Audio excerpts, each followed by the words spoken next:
दोस्तों इस पुस्तक में दलाई लामा की कहानी है, जिसमें वो बता रहे हैं कि 1959 में तिब्बत पर जब चीन का नियंत्रण हो गया था, वो अपना घर बार छोड़कर हिंदुस्तान में आ गए थे। तो उस समय वहाँ के लोगों को बहुत सारी पीड़ा, हिंसा का सामना करना पड़ा। देशवासियों को बहुत सारी परेशानियों का सामना करना पड़ा। तो दोस्तों, कोई व्यक्ति दलाई लामा जी से पूछता है कि बताइए कि आपको उन अधिकारियों पर गुस्सा नहीं आया जिन्होंने आपके देशवासियों को पीड़ा दी, हिंसा दी, तो आपको कैसा महसूस होता है? तो उत्तर में दलाई लामा जी कहते हैं, मैं उन अधिकारियों के प्रति नफरत और गुस्सा नहीं पालता हूँ। अगर मैं ऐसा करने लग जाता तो मेरी मानसिक शांति चली जाती, मेरे स्वास्थ्य को नुकसान होता, मेरा आनंद चला जाता। इसलिए मैं इन चीज़ों को खोने की अनुमति नहीं दे सकता था। मैं अपनी पीस, अपनी हेल्थ और अपनी जॉय को नहीं खराब कर सकता था। मैंने क्षमा करना सीख लिया, मैंने फॉरगिवनेस को अपनाया और खुद को इस बोझ से मुक्त कर लिया। तो ये दोस्तों कहानी दलाई लामा जी बता रहे हैं कि क्षमा करने का बहुत ज़्यादा महत्व है जीवन में, तो आपको शांति मिलेगी, स्वस्थ मिलेगा और आपका जॉय बना रहेगा। तो इस पुस्तक में आर्क बिशप डेसमंड टुटू के बारे में लिखा गया है कि जो साउथ अफ्रीका में रंग भेद की नीति चलती थी, उसमें अश्वेत लोगों पर बहुत ज़्यादा अत्याचार होते थे। तो दोस्तों, कुछ समय बाद जब रंग भेद खत्म हुआ तो सरकार जब बनी तो इन डेसमंड टुटू को ट्रूथ एंड रिकन्सिलिएशन कमीशन का अध्यक्ष बनाया गया। अब इनका समय था उन पुलिस वालों के ऊपर एक्शन लेने का जिन्होंने रंग भेद के समय क्रूरता दिखाई थी। तो दोस्तों, इन्होंने अपने अंदर बदले की भावना नहीं आने दी।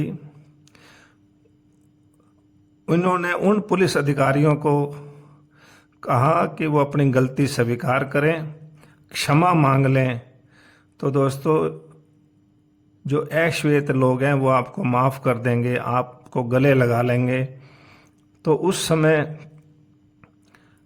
क्षमा कर देना जो था उनके अंदर करुणा लाया, सुधार की क्षमता उनके अंदर आ गई। तो दोस्तों, जो क्रूरता करने वाले लोगों की क्षमता तो बहुत ज़्यादा है। ये पुस्तक कहती है कि करुणा और सुधार की क्षमता उससे भी ज़्यादा है।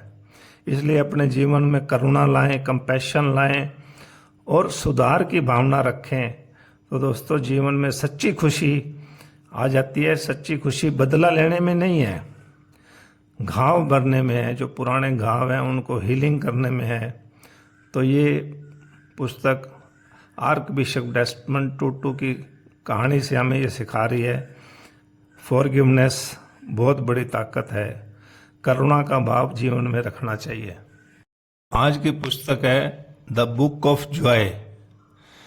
ये पुस्तक महान व्यक्ति हैं दलाई लामा जी, जो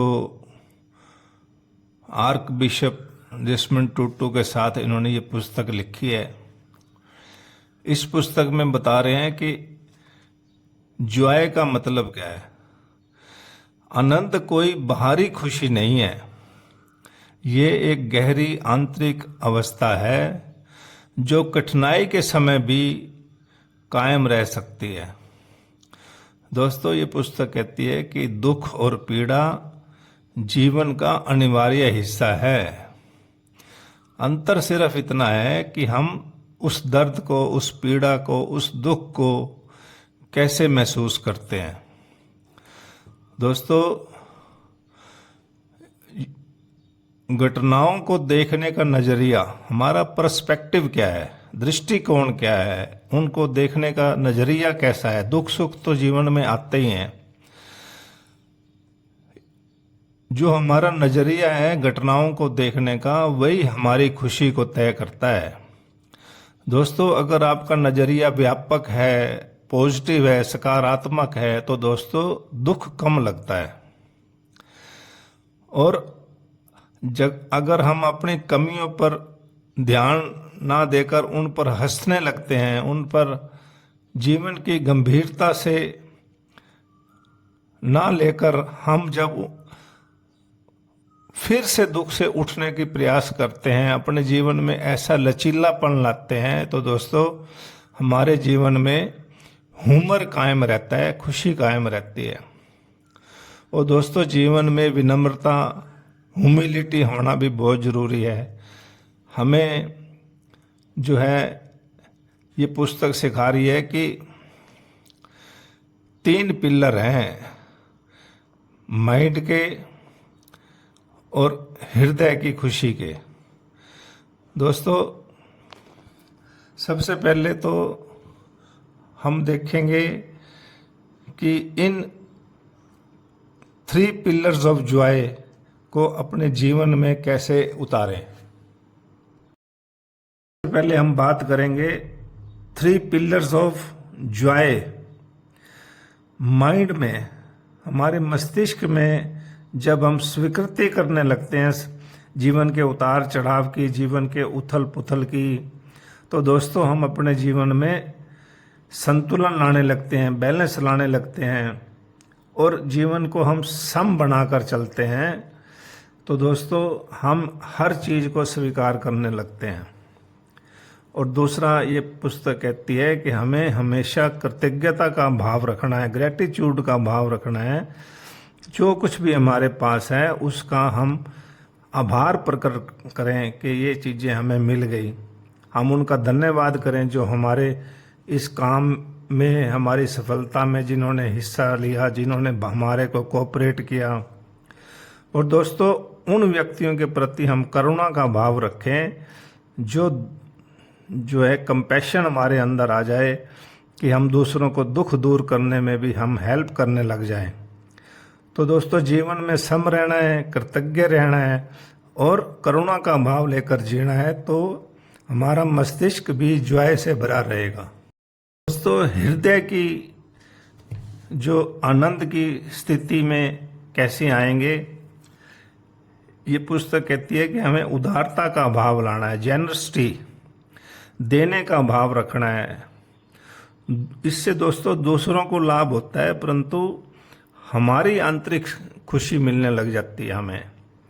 तो दोस्तों हमें जेनरस होकर उदारता के साथ जीना है, देने के भाव से जीना है। और दोस्तों ये पुस्तक कहती है कि हमें अपने अंदर क्षमा का भाव भी रखना है, फॉरगिवनेस को सीखना है। क्योंकि कई बारी हमारी पुरानी किसी बात पे कड़वाहट होती है, किसी के प्रति हमारे अंदर गुस्सा होता है, तो दोस्तों क्षमा करने से ये गुस्सा निकल जाता है, कड़वाहट निकल जाती है और खुद को मानसिक बोझ से मुक्ति मिल जाती है। इसलिए ये पुस्तक कहती है कि अपने अंदर जो हार्ट के अंदर ये जेनरसिटी लाएं, फॉरगिवनेस लाएं। दोस्तों हमारे जीवन में हमारा पॉजिटिव नज़रिया कैसा हो, ये हमारे देखने का नज़रिया कैसा बने, हमारे जीवन में हुमर कैसे आए और विनम्रता कैसे आए। तो इस पुस्तक में बताया गया कि एक बौद्ध भिक्षु नदी पार कर रहा था, तो उसको नदी के अंदर एक बिच्छू को देखा जो डूब रहा था। ये भिक्षु ने उस बिच्छू को पानी में से बाहर निकालने की कोशिश की, तो दोस्तों बिच्छू ने फिर डंक मार लिया, वो पानी में फिर गिर गया और बौद्ध भिक्षु ने उस बिच्छू को पानी में से फिर निकाला। उसने फिर बौद्ध भिक्षु को डंक मार लिया और फिर पानी में गिर गया। इस तरह बार बार बौद्ध भिक्षु उस बिच्छू को बचा रहा था और बार बार वो बिच्छू उस बौद्ध भिक्षु को डंक मार रहा था।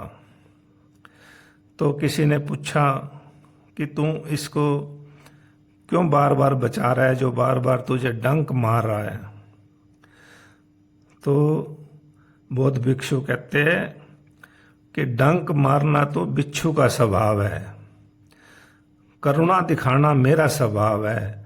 मैं अपने स्वभाव को नहीं बदल सकता, तो मैं अगर खुश रहना चाहता हूँ, आनंद में रहना चाहता हूँ, तो मुझे करुणा का भाव दिखाना ही पड़ेगा। मेरे अंदर करुणा जीवित रहेगी तो मैं भी आनंद की स्थिति में रहूँगा। तो दोस्तों, हमें भी अपने जीवन में करुणा का भाव रखना है। अंत में दोस्तों, इन 8 पिलर्स ऑफ जॉय को हम अपने जीवन में लाएंगे कि अपना दृष्टिकोण हमेशा पॉजिटिव रखेंगे और इसी से हमारी खुशी का निर्धारण होगा। हम अपने अंदर विनम्रता रखेंगे, हम अपने पास ह्यूमर रखेंगे, जीवन को ज़्यादा सीरियस नहीं लेंगे, और जो भी घटता है जीवन में, उतार चढ़ाव आते हैं, उथल पुथल होते हैं, उनको स्वीकृत का भाव रखेंगे। और जब हम एक्सेप्टेंस हमारे अंदर आएगी और दूसरों को हम क्षमा करने लग जाएंगे, और जिन्होंने हमें सहयोग दिया है, जिनकी वजह से आज हम इस स्थिति में हैं, उनके प्रति कृतज्ञता का भाव रखेंगे, और जीवन में हमारे अंदर करुणा का भाव आएगा, हम दूसरों पर कंपैशन का भाव लेकर जिएंगे, तो हम उदार हो जाएंगे। और जब हम उदारता के साथ जीते हैं तो हमारे देने का भाव करता है, और हम दूसरों को तो कुछ लाभ मिलता है, लेकिन हमें जो आंतरिक खुशी मिलती है वही सच्चा जॉय इन 8 चीज़ों से हमें प्राप्त होता है। तो इनको डेली अपने जीवन में प्रैक्टिस करेंगे, मेडिटेशन के साथ, ध्यान के साथ, प्रेयर करेंगे, प्रार्थना करेंगे, और दूसरों की भलाई का सोचेंगे, तो हमें सच्ची खुशी, सच्चा आनंद प्राप्त हो जाएगा। इस दुख और सुख के पीड़ा से हम बाहर निकल जाएंगे। तो ना तो हमें दुख में ज़्यादा पीड़ा महसूस होगी और ना सुख में ज़्यादा हमें खुशी महसूस होगी। हमें सिर्फ उस आंतरिक ब्लिस को महसूस करना है, आंतरिक जॉय, आनंद को महसूस करना है, जो हमारा परम आनंद है, उसके साथ जिएंगे। तो दोस्तों, ये पुस्तक आपको कैसी लगी? मेरी पुस्तक को जो ये समरी है, इसको लाइक करें, शेयर करें, कमेंट करें, और दोस्तों मेरे चैनल को सब्सक्राइब भी करें। Thank you very much.